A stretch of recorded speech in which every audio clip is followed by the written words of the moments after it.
Assalamualaikum warahmatullahi wabarakatuh. Alhamdulillah wassalatu wassalamu ala Rasulillah wa ala alihi wa ashabihi wa man wala ma ba'du. Kaum muslimin dan muslimat peserta grup Dirasat Islamiyah yang semoga senantiasa dirahmati Allah Subhanahu wa taala. Masih bersama tema al-li'an.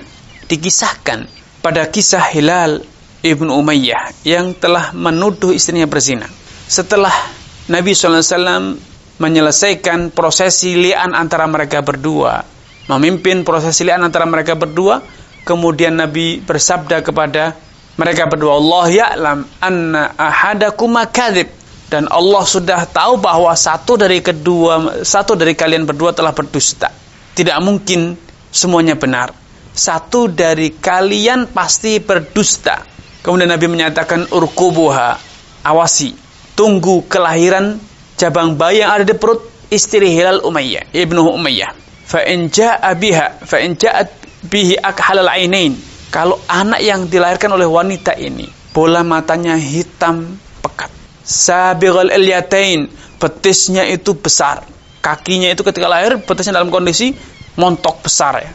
Khadlajas sabighal ilyatain, pantatnya besar, khadlajas saqain, betisnya juga besar.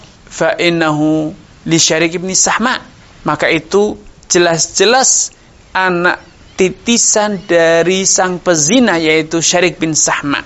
Maka setelah berlangsung sekian lama, wanita itu kemudian melahirkan jabang bayi dan terbukti jabang bayi yang lahir seperti yang disebut oleh Nabi SAW.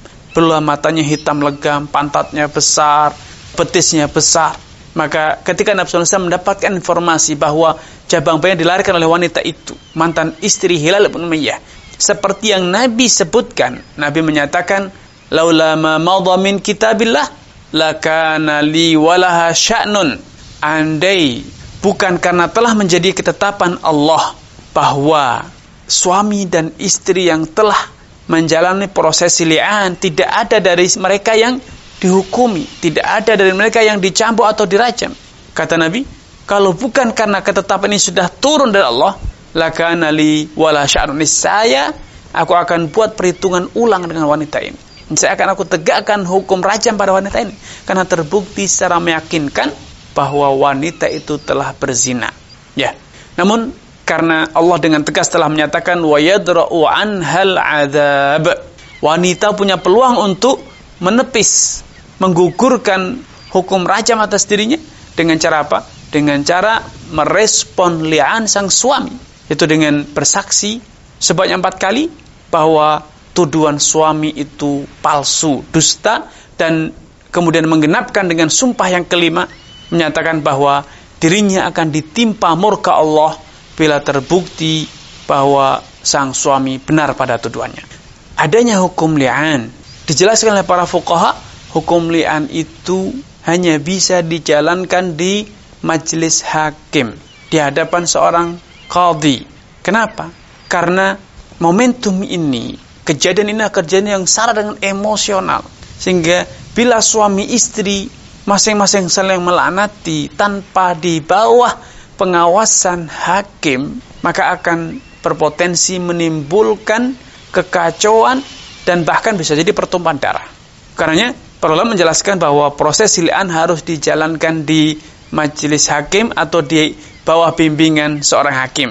Hakim akan menuntun mereka berdua ke masjid untuk menambahkan suasana sakral sehingga sang suami ataupun istri tidak bermain-main dalam keputusan mengikuti atau menjalani proses li'an ini. Para ahli fikih juga menjelaskan bahwa bila sang suami telah menuduh istrinya berzina dan kemudian sang istri tidak terima dengan tuduhan itu, tidak mengakuinya, maka harus dijalani proses li'an. Dan kalaupun sang istri diam, sang istri tidak menuntut, bahkan mungkin memaafkan, nerimo, karena merasa dirinya lemah, posisinya tidak ada yang membela dan seterusnya, mengkhawatirkan nasib anak-anaknya dan lain sebagainya, ia lebih milih untuk diam, memendam rasa sakit hatinya, maka diamnya sang istri tidak bisa menjadi alasan gugurnya hukum atas sang suami. Suami yang telah menuduh istrinya berzina ini akan dicambuk 80 kali bila dia tidak mendatangkan bukti. kecuali bila dia mengikuti proses li'an. Jadi li'an ini bukan pilihan. Li'an ini adalah suatu kepastian yang harus dijalani oleh suami yang telah menuduh istrinya berzina walaupun sang istri tidak menuntut. Selama sang suami tidak bisa mendatangkan bukti. Demikian yang bisa kita simpulkan dari sabda Nabi, bayyinatuka wa lahadun fi dharik.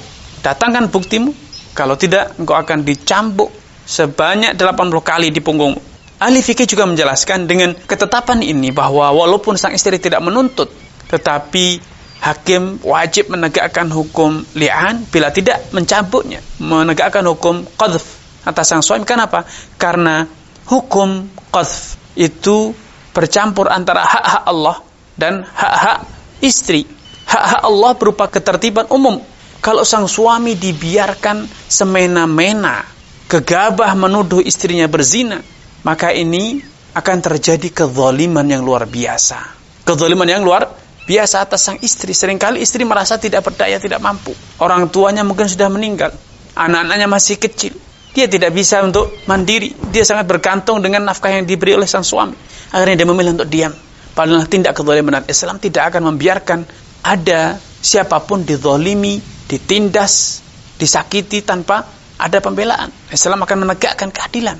Kemudian kalau sudah terjadi li'an antara keduanya, maka mereka tidak lagi bisa rujuk. Dan ini penjelasan tentang hukum li'an ini perlu digarisbawahi bahwa itu berlaku bila sang suami betul-betul menuduh istrinya berzina dengan mengatakan engkau telah berzina, atau dengan mengatakan bahwa engkau telah serong, dikumpuli, digauli oleh lelaki lain misalnya, atau ucapan serupa yang memiliki arti bahwa istri telah berzina. Tetapi bila suami meragukan status sang anak, bukan meragukan kesucian istrinya tidak berzina namun dia diperkosa, atau terjadi nikah syubhah, istrinya itu adalah punya saudara kembar, sehingga suami dari saudari kembarnya salah kamar, bisa jadi itu yang disebut dengan syubhah. Kemudian terjadi hubungan badan tanpa perzinaan, tanpa sengaja. Maka suami tidak sedang menuduh istri berzina, tapi dia meragukan status anak, bahwa anak itu bukan dari dirinya, bukan titisan dirinya. Maka dalam kondisi macam ini, para ulama, kalau suami tidak menuduh istri berzina, tetapi tidak mengakui nasab sang anak, karena memang anak itu tercipta dari air mani lelaki lain, karena tadi diperkosa atau yang serupa. Maka kalau itu yang terjadi, maka tidak disyariatkan untuk li'an. Apa yang dilakukan? Yang dilakukan adalah mengundang qafah, seorang pakar yang ahli membaca, mendeteksi sidik jari kaki ataupun sidik jari tangan, untuk membandingkan apakah sang anak itu identik dengan ayahnya. Kalau zaman sekarang mungkin dengan tes DNA. Kalau ternyata didapat identik, maka cukup itu sebagai bukti bahwa itu adalah anaknya. Tapi kalau ternyata terbukti tidak identik, maka sang suami boleh secara hukum syariat tidak mengakui nasab sang anak tersebut, sehingga anak itu tidak dinasabkan kepada dirinya, tidak bisa mewarisi dirinya, walaupun dia masih boleh mempertahankan istrinya, karena bisa jadi istrinya tidak berzina, sekali lagi istrinya diperkosa ataupun hal-hal yang serupa. Ketika sang istri misalnya menjalani ensimasi buatan, ya karena mereka lama tidak punya anak keturunan, kemudian atas pertimbangan medis sang istri masih bisa untuk hamil dari air mani sang suami, maka mereka menjalani program bayi tabung. Namun ternyata sang dokter salah memasukkan sperma. Bukan sperma suami yang dimasukkan, tapi sperma orang lain. Baik itu disengaja oleh dokter ataupun tidak disengaja. Maka sang suami boleh untuk tidak mengakui sang anak tanpa harus melalui proses li'an. Dengan apa? Dengan memanfaatkan teknologi yang sudah sangat modern, yaitu tes DNA ataupun qafah seperti yang ada di zaman Nabi SAW.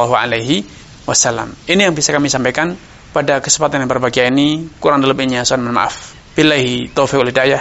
Wassalamualaikum warahmatullahi wabarakatuh.